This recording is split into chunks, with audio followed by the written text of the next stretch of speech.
Naimbag na migat tayo amin. Pantayo tatag vlog gi Bantay Bell Tower. So tatag petulod na kinimanong di ice plant. Nakalugan nagtitricycleon. Di tag pag nakanumot ta. For the vlog ang person. Piling turista ka no. Umuli ka nga rodon darasam. For the orga shirt ang person.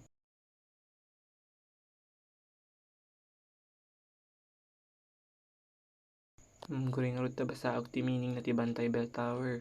To yun dyan search ko di Google. This tower, which stand on the top of a hill just a short distance from the church, is where Filipinos guarding the Bantay and vegan towns positioned themselves to see as impending attacks from foreign enemies. This is also known as town got its name as Bantay means to guard. So why is Bantay Bell Tower famous? The Bantay Bell Tower gives tourists a glimpse of Ilocos' colorful history, as the tower has stood firmly on top of the hill since 1591.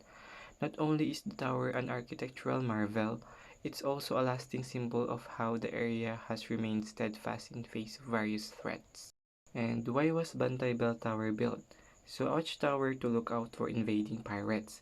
So it is built in 1591. It once served as a watchtower for the Spanish colonies as a defense against the potential risk of invading pirates. And who built the Bantay Bell Tower? The Bantay Bell Tower was built by Augustinian missionaries in 1591, most likely as a part of the parish church nearby. It was made of bricks, rocks, and a mixture of seashells and sugar cane. There are hardly any renovation done for the structure except for the repairs of the stairs inside the tower. Buyaan nyo data aerial view ti Bantay Bell Tower kat in-download ko lang data YouTube. Enjoy.